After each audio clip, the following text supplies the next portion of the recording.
Just the other day, I wasted an afternoon staging basically cinematic shots for my video, and those shots didn't even really make it into the final edit because it just wasn't working. And at that point, it just really hit me what I should have done instead, what I've done for years and what works every single time. I just needed to stop manufacturing shots and instead just document exactly what it was that I was doing. And that's what I ended up doing instead, and it worked out just as good as it always has done, so I don't know why I just didn't do it in the first place.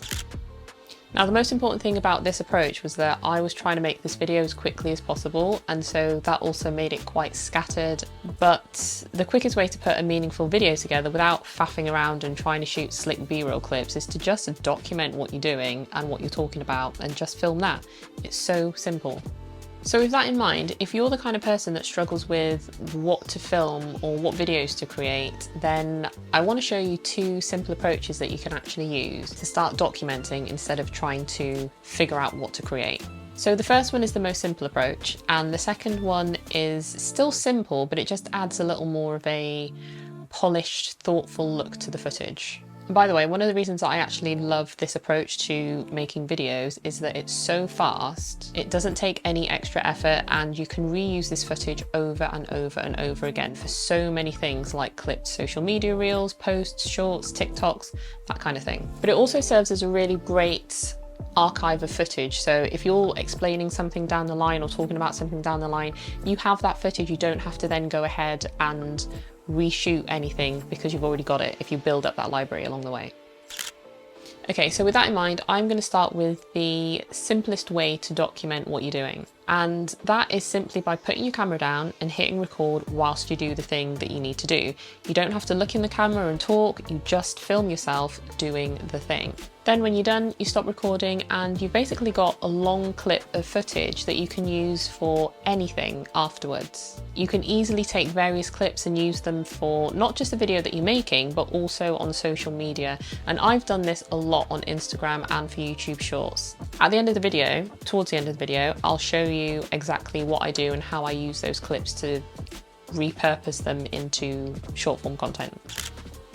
It's also worth saying that you don't need to invest in a dedicated camera for this because you can just pull out your phone and use that. Honestly, you don't need something special or something specific. But if what you're doing does require you to move around the frame and you're not just going to be in one place, the benefit of using your phone is that you can actually put it on a gimbal like the iSteady M7 by Hohem, who this video is sponsored by. And then you can just make use of the AI tracking feature and the fact that you can also move around completely freely in the frame because it has a full 360-degree infinite pan rotation. So that basically just means that you don't have to worry about drifting out of the frame whilst you're moving around because the camera will just continue to track you as you move around the frame. It doesn't matter how far towards each edge of the camera frame that you're going to, because the camera will just keep spinning round to follow you. There's no limit. And you can also easily monitor yourself with the detachable touchscreen remote because it has live preview. So imagine you were doing a cooking video, for example, and your phone was on the other side of the counter. You could use that remote and the live preview to frame yourself up in the shot and make sure that you are in frame. Or if you wanted to focus on something and you wanted to kind of move the gimbal around to get the framing right with the camera, you don't have to be next to the gimbal because you can just use that remote and you can frame everything up with the remote using the live preview, and you don't have to be by the camera, and also starting and stopping recording as well. So it is very handy. And then the other type of footage that you can shoot, which is really useful if you're filming a really long process that takes a long time, is a time lapse, but more specifically a motion lapse. So with the gimbal you can set a start point and an end point, and then it just gives that time lapse some movement, so it's not just a static boring shot, which can also make it look a little bit more cinematic, for want of a better word. Now, I would definitely not classify gimbal as an essential piece of gear by any means. Honestly, you don't need one.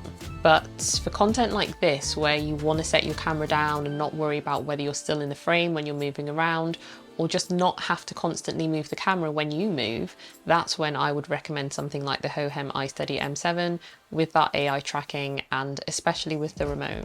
It just makes it more convenient and quicker when you're filming. So I've dropped a link in the description. because you can get 20% off whilst the deal is going. So Hohem have a deal on at the moment, and you can get 20% off on Amazon. So if you are thinking this could actually be quite useful, then it's definitely worth checking it out before that deal ends. Okay, so before I talk to you about how you can actually repurpose all this footage and use it for social media several times over, the second approach is one that I also want to talk to you about when documenting yourself, the one that looks a little bit more on the polished or intentional side. So as I mentioned earlier, this is going to give you a specific style and a specific look, and this is more times than not the way that I go about documenting what I'm doing. But again, it is a little bit more work, but it does give nice results. So to keep things simple, you can use one camera for this, and basically start doing whatever it is that you're documenting, and then midway through, move the camera to a different angle and then keep doing what you were doing. With this, you can move the camera as many times as you want, as many times as you can be bothered, but the purpose of it is moving it to get different angles and different fields of view. So you could start with a wide shot, for example. Say you were unboxing something, you could open the box as a wide view, and then you could move the camera forward when you start to get something out of the box.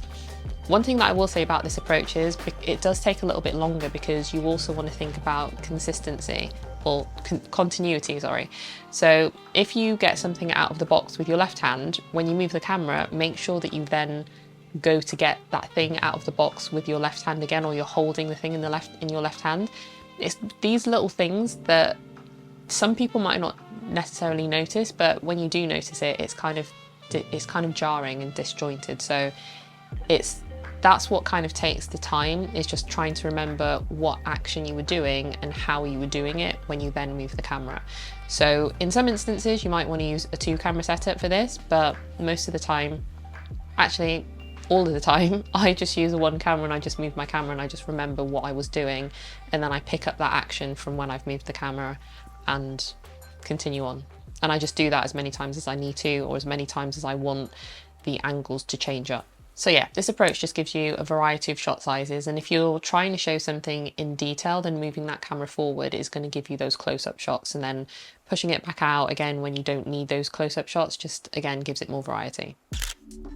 If there's one person that I'm very inspired by, or at least I was at one point along my journey, and I guess I still am now, it's Gary Vee. And the reason is because I love his realness, but I also love the fact that he's always talking about just document. You don't need anything fancy, just document what you're doing. And most of the time his videos, not most of the time, but some of his videos, the content isn't overly produced. His content actually isn't overly produced. He's just taking snapshots of what he's done and where he's been and who he's been talking to, and he's just putting that on social media, and it works.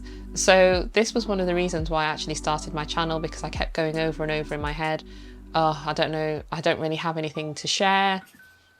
I forgot to put my phone on silent. Yeah, I used to think I don't have anything to share because I don't know anything yet. I was trying to get into filmmaking and documentary filmmaking, and I just thought, I've got nothing to teach, I've got nothing to share with people.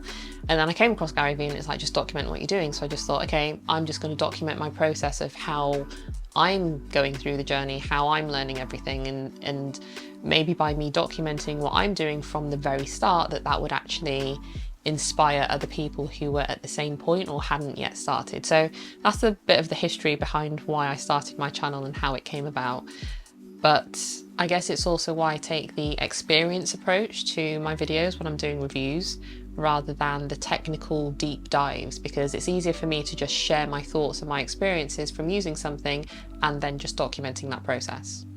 So when I create footage mainly using method 1, that's when I tend to take that footage and then make what I like to call, I guess, essay posts, where I'm talking about something that's on my mind, but then you're seeing something that I'm doing, and it's not necessarily linked in any way, but because people know that I use camera gear and most of the people that are following me for that, they still get to see behind the scenes of what I'm doing, even if it's not directly related to what I'm talking about. So something like this, for example.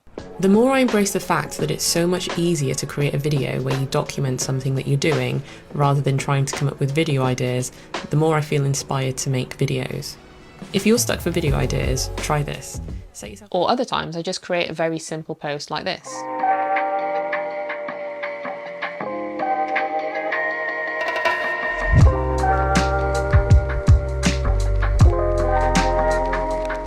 So when you do this, all you have to do is think about the message that you want to share or whatever it is that you want to talk about.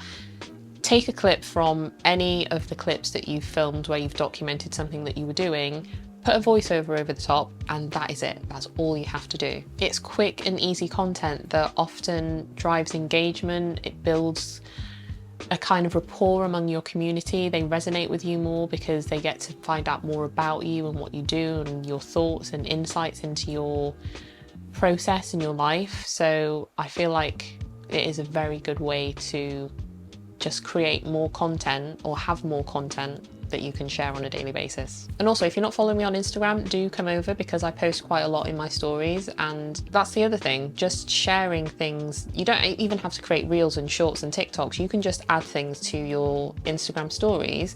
And it can be something as simple as if you, for example, I'm always using my Meta Ray-Ban glasses for if I'm doing something where I want a POV perspective, and I will just take that clip. I'm not even cutting it up. I'm not trying to add music or anything like that. I'll just take that clip and I'll upload it to Instagram stories. So again, just finding any way to just document what you're doing. It can be something so simple, but you're just creating content in the easiest way possible without stressing about high production value or your lighting needs to look like this or the angle needs to look like this, you know, just really intentionally creating content without overthinking it. So again, if you do end up using your phone and you think that you would love to have something that would just follow you around whilst you're walking around, then do check out the Hohem iSteady M7. And don't forget that you've only got a limited time to get 20% off. So do check it out if you do think that that will be very useful for what you film.